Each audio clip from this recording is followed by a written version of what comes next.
Hello everyone, मैं हूं आपका ट्रेनर, टीचर, गाइड और दोस्त हिमांशु। और हम आपके साथ तय कर रहे हैं एक सीयूटी क्लियर करने की जर्नी 2024 एग्ज़ाम के लिए। आज का हमारा जो टॉपिक रहेगा क्वांटिटेटिव में वो रहेगा परसेंटेज। परसेंटेज जो है ये बहुत इंपॉर्टेंट टॉपिक है।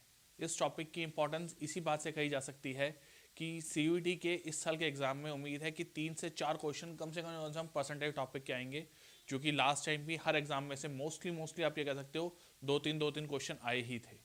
तो बिना टाइम वेस्ट करे जल्दी से शुरू करते हैं परसेंटेज टॉपिक को। परसेंटेज के अंदर सबसे पहले हम सीखेंगे कि इसके अंदर परसेंटेज, डेसिमल और फ्रैक्शन, इनमें क्या रिलेशन है और कैसे हम इनको इंटरचेंज कर सकते हैं। तो शुरू करते हैं सबसे पहले परसेंटेज को डेसिमल में कन्वर्ट करने से, जहां पे हम सीखेंगे परसेंटेज की value. That is, let suppose मेरे पास एक वैल्यू है दैट इज 40%। तो मुझे इसे किस में कन्वर्ट करना है? फ्रैक्शन में। अब परसेंटेज को हिंदी में क्या बोलते हैं? परसेंटेज को हिंदी में बोलते हैं प्रतिशत। शत मतलब 100, तो प्रतिशत मतलब पर 100, कि ये वैल्यू पर 100 कितनी है। तो मैं बात कर रहा हूं अगर 40% की, तो मैं ये कह सकता हूं कि ये 40 जो है ये आउट ऑफ 100 है। तो अगर मैं यहाँ पे इस परसेंटेज के साइन को रिप्लेस करूंगा तो मैं उसकी जगह 1/100 लगा दूंगा। क्लियर? तो प्रतिशत जब हम निकाल रहे हैं, जब हम परसेंटेज निकाल रहे हैं 40%, और आपके पास लेट सपोज कोई चीज़ें 100 है, तो उसका 40% हो गया 40 आउट ऑफ दैट 100, तो वो हो गया 40/100। अब इसको आप जो डिवाइड करते हैं लेट सपोज 20 से, 22 जा एंड 25 जा, तो 40% को अगर मैं फ्रैक्शन में लिखूंगा तो मैं इसको लिखूंगा 2/5। क्लियर है ये चीज़? श्योर? चलो जल्दी से इसको एक और एग्जांपल से देखते हैं। लेट सपोज मैंने कहा कि मुझे 40% नहीं, मुझे चाहिए 60%, या तो 60% हो गया 60 आउट ऑफ 100। ठीक है, और 2 3 जा 2 5 जा, तो ये आ गया 3/5। ऐसे ही अगर मुझे दिया गया लेट सपोज 75%, तो 75% ऑफ व्हाट हो गया? ऑफ 100, तो ये हो गया 75/100। तो ये निकला 25 3 जा 25 4 जा, तो ये हो गया 3/4। क्लियर है ये चीज? श्योर? हम किस तरीके से परसेंटेज को फ्रैक्शन में कन्वर्ट करें? बेसिक मेथड से। ये बेसिक चीजें हैं जो आप हमेशा से पढ़ते हुए आए हैं, इनको आगे लेके जाना है। इसके अलग अलग वैरायटी ऑफ क्वेश्चंस देखने और उसके पैटर्न्स देखने हैं। अब यहां पे ये कुछ एक ऐसे डेफिनेशंस हैं जो हमने पहले ही बना के रखे हुए हैं। जैसे मैंने आपको कहा कि 1% मतलब 100 का एक हिस्सा हो गया 1/100, 100 का एक हिस्सा। 100 के 20 हिस्से हो गया 20/100, तो ये हो गया हमारा 21 जा एंड 5 जा, तो ये हो गया हमारा 1/5, जिसको हम 0.2 डेसिमल में भी कह सकते हैं। सिमिलर वे में 37.5, ये एक बहुत इंपॉर्टेंट टर्म है जो आपकी यूज होगी। 37/5 जो कि आपकी होती है 3/8। क्लियर? इसी तरीके से 80%, 90%, 66.67% जो हमारा 2/3 होता है, ये भी बहुत इंपॉर्टेंट टर्म्स हैं। ये आपको याद करनी नहीं है, मगर क्वेश्चंस इतने कर लेने कि ये याद हो जाए, क्योंकि ये चीज़ें रिपीटेडली यूज होती हैं। आप एक एक वैल्यू याद नहीं रख सकते, उसके लिए उस टाइम कैलकुलेट करोगे तो टाइम ज़्यादा लगेगा। तो ट्राई करो इतने क्वेश्चन प्रैक्टिस कर लो कि ये याद हो जाए। चलिए इस रिलेटेड क्वेश्चंस आगे देखते हैं और इसके पैटर्न्स देखते हैं। इन्होंने कहा 3/4 को, अभी अभी हमने पढ़ा था ये चीज, क्या कह रही है? 3 पार्ट्स आउट ऑफ 4। इसको किस में रिप्रेजेंट करना है मुझे? परसेंटेज में। जब मुझे परसेंटेज से चेंज करना था फ्रैक्शन में, तो मैंने क्या किया था? मैंने डिवाइड किया था 100 से। ठीक है जी।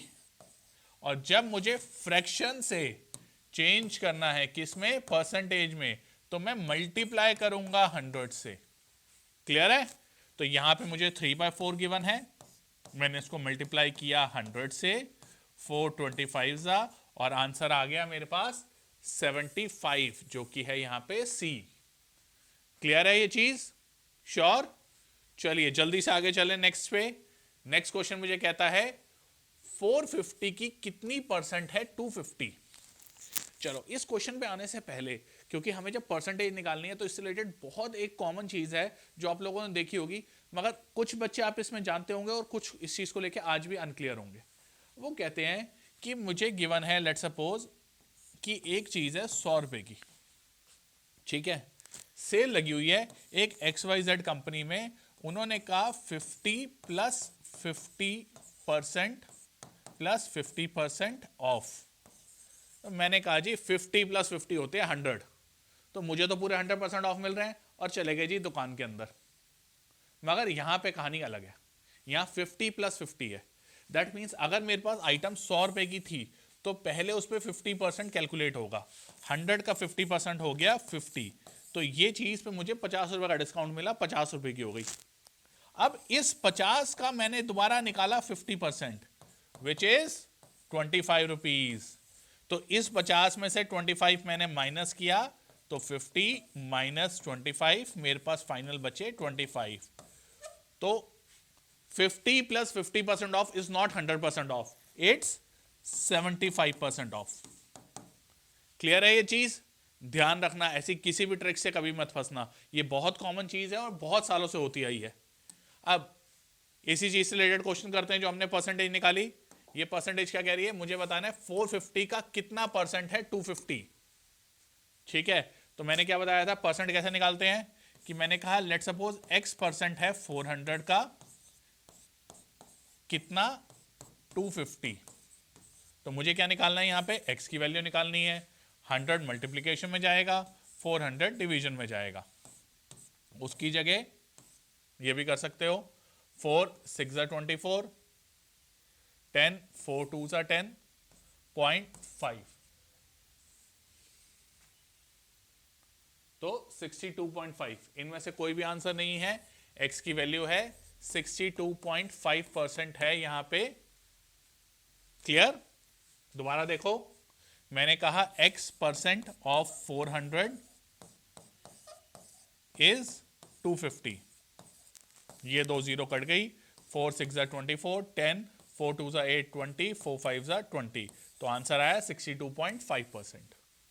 क्लियर ये चीज? चलिए जल्दी से नेक्स्ट टॉपिक पे चलते हैं। इसके नेक्स्ट हमें क्वेश्चन क्या कहता है कि what percentage of 400 is 60। Same pattern, यहां पे हमने लास्ट में क्या किया था कि व्हाट परसेंटेज ऑफ 450 इज 250, यहां पे हमने किया what percentage of 400 is 60। Same चीज, x इंटू 400%, मतलब x परसेंट ऑफ 400 इज 60, तो 4 15 तो आंसर आ गया 15%, which is none of these. Clear? समझ में आया ना कैसे हुआ? चलो जल्दी जल्दी आगे बढ़ते हैं इसी चीज को लेके। अब ये हमारी वैरायटी है जो हम इसमें कवर करेंगे। हम इसमें पॉपुलेशन के क्वेश्चंस भी कवर करेंगे, इनकम के भी करेंगे, एरिया के भी करेंगे, वैल्यू के भी करेंगे, और भी बहुत सारे करेंगे। ठीक, तो टाइम वेस्ट नहीं करेंगे और जल्दी जल्दी अपनी क्लास को आगे बढ़ाते हैं। एक चीज याद रखना, परसेंटेज एक ऐसा टॉपिक है जो आपके compound interest, simple interest, population से related questions, what yes and what not, कोई ऐसा टॉपिक नहीं है जिसके अंदर परसेंटेज इंक्लूड ना हो। बहुत सारे टॉपिक इससे अलग भी होते हैं जिसमें परसेंटेज इंक्लूड कर देते हैं, तो बहुत ध्यान से इसको देखना है, ये वीडियो आपके बहुत ज्यादा काम आएगी। क्लियर?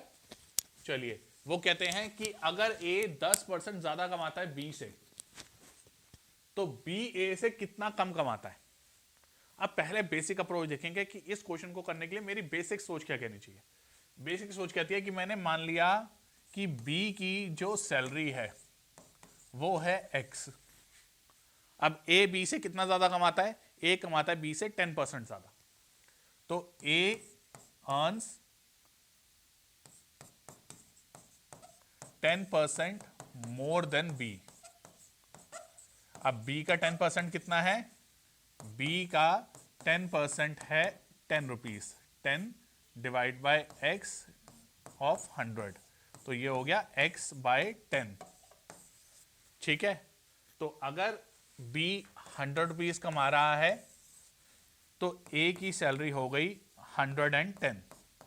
इसमें कोई दिक्कत नहीं? श्योर? ए कमा रहा था 100 रुपीज, बी उससे 10% ज्यादा कमा रहा है 110। मगर ये वाई से वर्सा ट्रू नहीं है। अगर ए बी से 10% ज्यादा कमा रहा है, इसका मतलब ये नहीं है कि बी ए से 10% ही कम कमा रहा है। क्यों?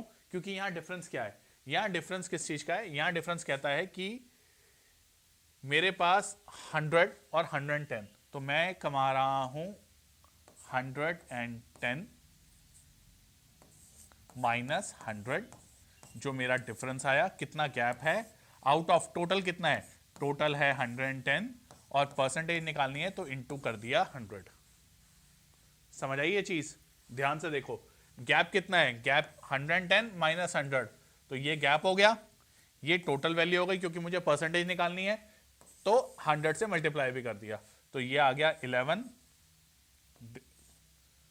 10 डिवाइड बाय 110 इंटू 100, तो ये आ गया 100 डिवाइड बाय 11, तो ये आपकी वैल्यू आएगी 9 1/11, क्योंकि जो 1/11 है और उसको जब आप मल्टीप्लाई करोगे वो आएगा 9 1/11 इज इक्वल टू 100/11। क्लियर हो गई ये चीज? दोबारा समझो जल्दी से, क्या कह रहा है ये क्वेश्चन? ध्यान से देखना। ये कह रहा है कि ए अर्न करता है, ये बेसिक तरीका है सॉल्व करने का, ए अर्न करता है 10% मोर देन बी सैलरी। तो बी की सैलरी अगर थी 100 रुपीज, उसका 10% हो गया 10, तो ए अर्न करता है 110 रुपीज।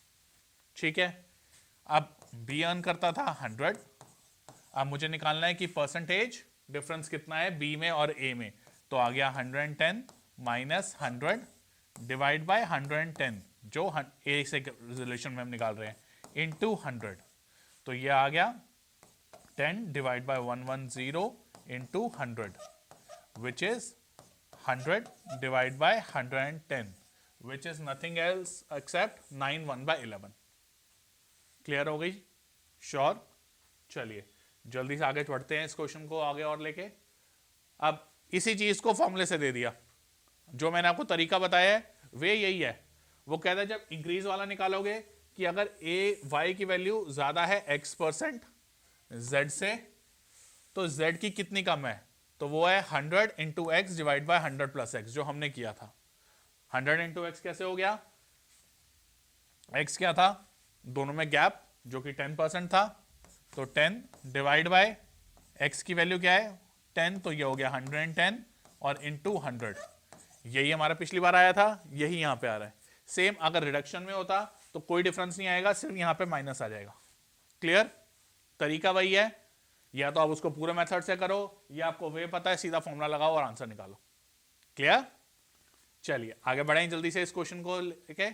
अब ये भी सेम चीज है, बिल्कुल सेम कहानी है, बस देखने का नजरिया चेंज कर देंगे क्वेश्चन का। अभी तक हम इनकम के बारे में बात कर रहे थे, अब हम एक्सपेंडिचर के बारे में बात करेंगे। अब क्वेश्चन क्या कहता है कि अगर एक चीज की वैल्यू मैंने 100 रुपए इंक्रीज कर दी, तो उसकी कंजप्शन कितने % डिक्रीज हो जाएगी? सेम जो वहां पे इंक्रीज वाला था, अगर हमने इंक्रीज कर दी तो वही value into 100 divide by 100 plus x, यही चल रहा था वहां पे। ध्यान से देखो, वही value into 100 divide by 100 plus x, और वहीं पे जब हमने उसको डिक्रीज किया तो वही वैल्यू इंटू 100 डिवाइड में 100 माइनस एक्स, यहां पे भी वही वैल्यू इंटू 100 डिवाइड में 100 माइनस एक्स। सेम चीज है, सिर्फ लिखने का तरीका चेंज हो रहा है। क्वेश्चन भी सेम आएगा, आंसर भी सेम निकलेगा। क्वेश्चन क्या आता है कि कितने % हम इंक्रीज हुआ, जैसे लेट सपोज इंक्रीज हुआ 15%, किस चीज में इंक्रीज हुआ? प्राइस ऑफ कुकिंग गैस में। ठीक है, तो कितने % उसकी कंजप्शन डिक्रीज हो जाएगी ताकि फैमिली का बजट हिले ना। ठीक है जी। अब ऐसे क्वेश्चन में हमें क्या करना है? क्या था? x इंटू 100 डिवाइड में 100 प्लस x, क्योंकि यहां पे जो है ये इंक्रीज हुई है, अगर ये डिक्रीज हुई होती तो नीचे 100 माइनस एक्स होता। तो x कितना था मेरा? 15, तो ये हो गया 15 इंटू 100 डिवाइड में 115। क्लियर? 5 से काटते हैं, 5 2 10, 5 3 5 3 15, तो ये आ गया 300 divide by 23, which is nothing but 13 1/23। Clear? ये बेसिक कैलकुलेशन जो मैंने स्टार्टिंग में बताई थी ना 1 बाय वाली, ये मैं आपको आगे वीडियोस में भी बताऊंगा कि किस तरीके से आपको इनको याद रखना है ताकि आपको कैलकुलेशन के टाइम पे देर ना लगे। ये क्वेश्चन समझ में आ गया, बिल्कुल सेम पैटर्न का है। चलो जल्दी से आगे बढ़ते हैं। अब वो कहता है 60% of a number is 24 less than 3/4 of that number. Confusing लग रहा है, दोबारा पढ़ते हैं। Let the number be x. Number का 60% कितना हो गया, 60 डिवाइड बाय 100 इंटू एक्स। ये क्या है, 24 लेस है, तो या तो मैं यहां पे 24 ऐड करूं या फिर मैं यहां पे 3/4 के में से 24 माइनस कर दूं। ठीक है, तो क्या हुआ, 60% of a number is 24 less than 3/4 of that number, तो मैंने इनको इक्वेट कर दिया। क्लियर। अब मुझे क्या निकालना है, मुझे निकालना है अपना x। ठीक है, सारा फोकस इज x पे रखना है। तो 2 3 जा 2 5 जा, तो ये आ गया 3/5x is equal to 3/4x minus 24। तो ये हुआ 3/4x minus 3/5x is equal to 24। इसी को हम सॉल्व करेंगे तो ये हो गया 15x minus 12x divide by 20 is equal to 24। यही को आ गया 3x is equal to 24 into 20, 8 जा x इज इक्वल टू 160। क्लियर। इतनी लंबी कैलकुलेशन सिर्फ और सिर्फ ताकि आपको इजीली समझ में आए इसलिए कर रहे हैं, और एल्स आप डायरेक्ट आंसर 160 मार्क कर सकते हैं। Clear, sure. चलिए आगे ऐसे ही एक क्वेश्चन पे और बढ़ते हैं जल्दी से। ये कहता है अगर 75% एक नंबर का ऐड किया गया 75 में, let suppose that number is x। इस नंबर का 75% कितना हुआ, 75 इंटू एक्स डिवाइड बाय 100, ये हो गया इसका 75%। इसमें अगर मैंने ऐड किया 75, तो रिजल्ट क्या आएगा, रिजल्ट आएगा वो नंबर खुद, तो वो नंबर खुद है x। क्लियर। तो ये कहता है कि 75% एक नंबर का 75 में अगर ऐड करोगे और वही नंबर आएगा तो वो नंबर क्या है। तो इसको काटो, 25 3 जा 25 4 जा, तो ये हो गया 3/4x plus 75 is equal to x। तो ये आ गया x minus 3/4x is equal to 75। तो ये आ गया 1/4 of x is equal to 75, which shows that x is equal to 300। और 300 हमारा कहाँ है, 300 हमारा यहाँ है। क्लियर हो गया, श्योर। चलिए जल्दी से नेक्स्ट क्वेश्चन पे पहुंचते हैं। ये क्वेश्चन क्या कहता है कि एक एग्जाम में 35% बच्चे पास हुए और 455 फेल हो गए। ठीक है, तो अपीयर कितने हुए थे। क्लियर। अब इसने क्या किया समझदारी से, इसने परसेंटेज ऑफ स्टूडेंट जो पास हुए वो परसेंट दे दिया, और जो नंबर फेल हुआ वो आपको दे दी वैल्यू। तो ये क्या बेसिकली कह रहा है, ये कह रहा है 65% बच्चे फेल हो गए out of let suppose x number of students. तो 65% जो उस नंबर का है वो है 455। ये समझ में आ गया। ये 65 क्यों आया, 35% बच्चे पास हुए थे, तो फेल कितने हुए, रिमेनिंग 65%। हम कंपार्टमेंट वगैरह का ऑप्शन अभी लेके नहीं चल रहे हैं तो उस डिटेल में मत चले जाना। तो 65% हमारे पास कौन से हैं जो पास हुए, सॉरी जो फेल हुए। मुझे टोटल निकालने हैं तो मुझे x की वैल्यू निकालनी है। 5 1 जा 5, 15 5 3 जा 15, 5 9 जा 45, 5 1 जा 5। ठीक है, x हो गया 9100 डिवाइड में 13, 13 7 जा 91 और ये आ गया 700। यहां पे हमारा आंसर है B 700। क्लियर।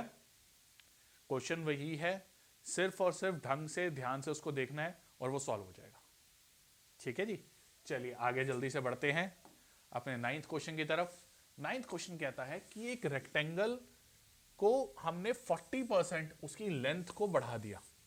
ये मेरे पास एक रेक्टेंगल है, ये लेट सपोज इसकी लेंथ है और ये इसकी ब्रेथ है।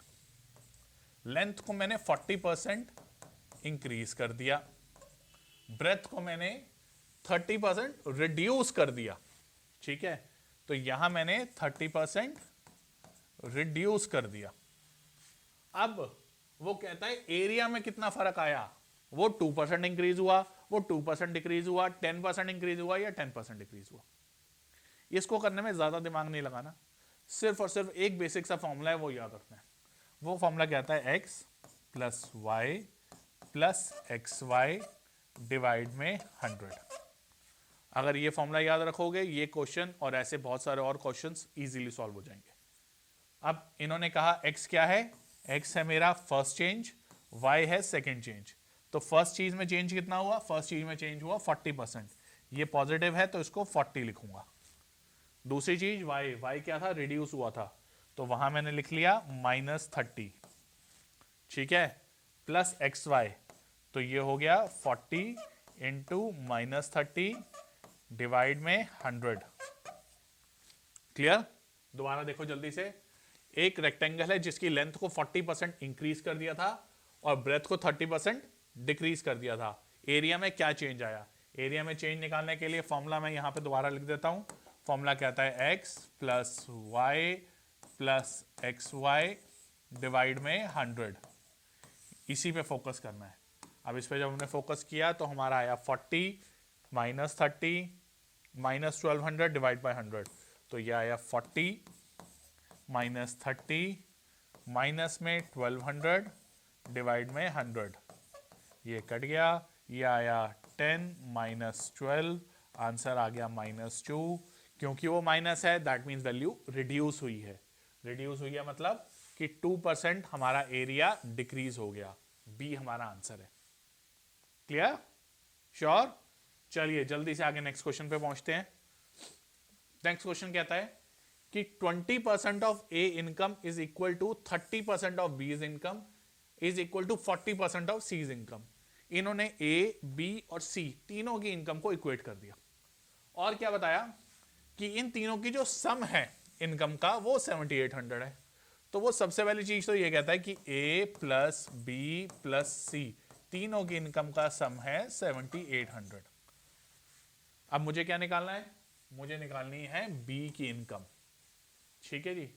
अब बी की इनकम निकालने के लिए क्या करेंगे, हम ए और सी दोनों के बी की टर्म्स में आंसर निकालेंगे। ठीक है, कैसे करेंगे? इसने कहा 20% ऑफ ए इज इनकम की 20 divide by 100 of A income is equal to 30% of B is income. तो 30 divide by 100 of B is income.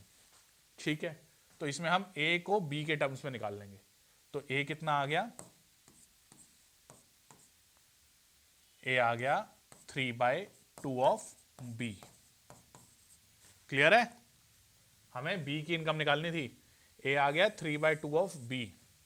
अब इसी तरीके से हम बी को और सी को, मतलब सी की वैल्यू को भी बी के टर्म्स में निकालेंगे कि 30% of B is equal to 40% of C. तो यहां से ये कट गया, ये कट गया, सी निकल गया 3/4 ऑफ बी। तो अब ए की जगह मैं क्या लिख सकता हूं यहां पे? 3/2 ऑफ बी प्लस में बी प्लस में 3/4 ऑफ बी। ये ध्यान से देखो, ये आया है हमारा ए की जगह पे, ये आया है हमारा सी की जगह पे, और जो ये टोटल है ये किसके इक्वल है? ये टोटल इक्वल है 7800 के। क्लियर? तो अब मैंने बेस सेम ले लिया, तो ये हो गया हमारा, जल्दी से देखो, 6b plus 4b plus 3b is equal to 7800 into 4। ये आ गया 6 4 10 और 3 13, 13b is equal to 7800 into 4, 13 6 78, तो ये आ गया 600 इंटू 4 विच इज 2400, जो कि हमारा यहां पर ए है। क्लियर? समझ में आया प्रोसेस? चलो जल्दी से आगे चलते हैं नेक्स्ट क्वेश्चन पे। नेक्स्ट क्वेश्चन हमारा आता है पॉपुलेशन का। पॉपुलेशन के क्वेश्चन दो तरीके से आते हैं। पॉपुलेशन क्वेश्चन में ध्यान रखना है कि जो आपकी इंक्रीज या डिक्रीज है वो क्या क्वेश्चन क्या होता है, पहले क्वेश्चन समझते हैं जल्दी से। क्वेश्चन कहता है आज से 1 साल बाद हमारे यहाँ की पॉपुलेशन एक एरिया की 10% इंक्रीज हुई, उसके 1 साल बाद 15% डिक्रीज हुई, उसके 1 साल बाद 20% इंक्रीज हुई। अगर ऐसा 3 स्टेप्स में हुआ, एक वेराइटी ये है, ठीक है, तो उस केस के अंदर आपकी जो टोटल इंक्रीज हुआ वो कितना हुआ, फाइनल पॉपुलेशन कितनी थी, होगी 3 साल बाद। या यही चीज 3 साल पहले भी आ जाती है कि आज की इनकम 100 रुपये है, 1 साल पहले 10% इंक्रीज हुआ था, उससे 1 साल पहले 15% डिक्रीज हुआ था, उससे 1 साल पहले 20% इंक्रीज हुआ था। तो 3 साल पहले इनकम वो सैलरी पॉपुलेशन कितनी थी, सॉरी पॉपुलेशन के बारे में ये। तो जल्दी से देखते हैं, जब वैल्यू चेंज हो रही है तो पैटर्न अलग रहेगा, जब वैल्यू सेम है तो पैटर्न अलग होगा। इस केस में वैल्यू सेम है तो मैं मान के चल रहा हूं कि मेरी पॉपुलेशन थी P, R rate of interest से इंक्रीज हो रही है और N ईयर्स तक हो रही है। जब इंक्रीज हो रही है तो हमारा फॉर्मूला होगा कि 5 साल बाद हमारी पॉपुलेशन होगी P into 1 plus R by 100 whole की पावर N। और अगर मैंने देखना है 5 साल पहले कितनी थी और करंट की मुझे पता है मेरी पॉपुलेशन P है, तो P divide by 1 plus R by 100 की पावर N। ठीक है, चलिए जल्दी से इसको अप्लाई करके देखते हैं। ये क्वेश्चन इसी के ऊपर है। ये कहता है कि हर साल 15% से ही इंक्रीज हो रही है, फिक्स्ड वैल्यू है। यहां पे क्या था, ये क्वेश्चन था फिक्स्ड वैल्यू के लिए, जहां मैं मान के चल रहा हूं R% से ही इंक्रीज होगी, यहां पर 15% से ही इंक्रीज होगी। वैल्यू दे दी कितनी है, 108445। तो फॉर्मूला क्या है, हमें 2 साल पहले की बतानी है। 2 साल पहले वाले का क्या फॉर्मूला था, P डिवाइड में 1 प्लस R बाय 100 होल की पावर N। P की वैल्यू कितनी है, 108445। 1 प्लस R की वैल्यू कितनी है, 15 बाय 100। नंबर ऑफ ईयर्स कितने हैं, 2। ठीक है जी, 5 3 जा 15, 5 20 जा। ठीक है, तो यह आ गया 108455 डिवाइड में 23 बाई 20 का होल स्क्वायर। इसको कैसे लिख सकते हैं, इसको लिख सकते हैं 108445 इंटू में 400 डिवाइड में 23 into 23 which is 400 divide by 529। ठीक है जी, अब इसको आप डिवाइड करोगे तो ये आ जाएगा 529 205 जा, और इस 205 को 400 से करोगे 205 इंटू 400, तो मेरे पास आ जाएगा फाइनल आंसर 82,000, जो कि मेरा आंसर है यहां पर सी। क्लियर, ये था जब पॉपुलेशन सेम रही, बेसिक कैलकुलेशन है। पंगा कब आएगा, पंगा आएगा जब हर साल चेंज हो रही है। वो कहते हैं जी करंट पॉपुलेशन 100 बंदों की है, मतलब आज मेरी जो पॉपुलेशन है वो है 100। फर्स्ट ईयर इंक्रीज होके, मतलब ये हो गया पॉपुलेशन 1 करंट ईयर। पॉपुलेशन 2 1 साल बाद इंक्रीज होके कितनी हो जाएगी, 10%। तो 100 में हमने 10% ऑफ 100 डाल दिया, दैट इज 110। ये हो गई 1 साल बाद। अब एक और साल बीत गया, इसमें कितनी हुई, 20% decrease. 20% of decrease of what, 20% decrease of this population. तो हमने 110 में से 20% डिक्रीज कर दिया ऑफ 110। दैट मीन्स 110 में से मैंने 22 रिमूव कर दिए, तो वो आ गए 88। ठीक, अब ये क्या हो गई मेरी P3।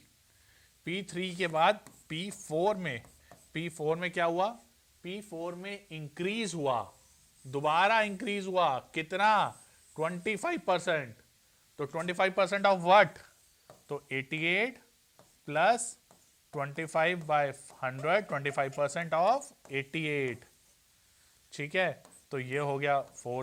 100 को एग्जीक्यूट करना, कैलकुलेट करना कंपैरेटिवली बहुत इजी रहता है, बट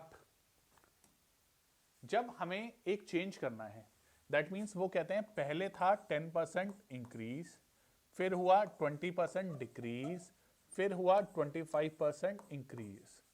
तो इस केस में कुछ नहीं करना, सिंपल सा यही मान के चलना है कि ये काम है। अब कोई भी वैल्यू मान लो, 18,000, 25,000, 35,000, कोई भी XYZ रैंडम वैल्यू मान लो, मेरे को उससे मतलब नहीं है, मेरे को इन 3 नंबर से मतलब है। तो वो कहता है पहले 10 थी, तो इसमें हम फॉर्मूला लगाएंगे x plus y plus x y divide by 100। याद करो, ये हमने थोड़ी देर पहले भी किया था, मगर ये दो दो की वैल्यूज पे लगता है, तो दो दो के पेयर्स बनाएंगे। पहले इन दोनों का पेयर बनाएंगे, तो 10 20 में रिड्यूस हुआ था, तो x plus y my plus x Y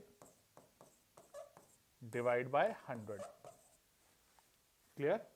तो कितना आ गया ये 10 माइनस 20 और ये हो गया -2, तो ये कितना आ गया माइनस में 8। क्लियर? सॉरी, माइनस में 12। क्लियर ये चीज? ये 0 0 0 0, ये -2 हो गया, ये -10 और -2 हो गया -12। अब मेरे पास एक नई वैल्यू आ गई -12 और एक थी मेरे पास 25 जो कि है पॉजिटिव में। तो अगेन सेम फॉर्मूला लगाएंगे। ये क्या कहता है x plus y plus x y divide में 100। ठीक है, तो इसके लिए क्या करेंगे, -12 प्लस 25 और प्लस में दे दिया मैंने 12 इंटू -12 इंटू 25 डिवाइड में 100।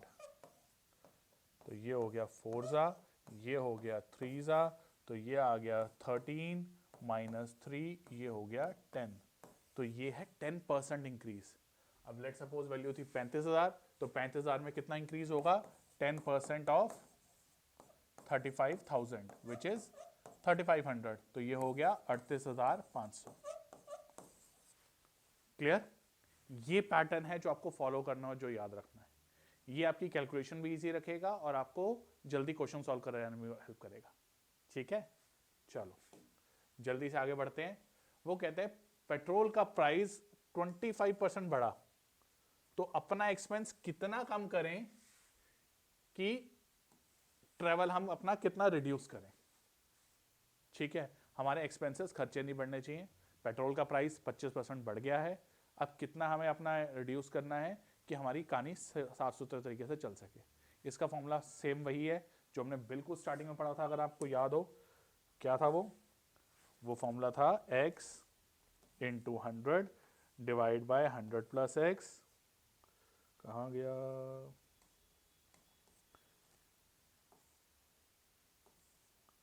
ये आ गया। क्या था, x इंटू 100 डिवाइड में 100 प्लस एक्स। जब इंक्रीज है, जब रिड्यूस होता है तो x इंटू 100 डिवाइड में 100 माइनस एक्स। इसी पे आते हैं जल्दी से।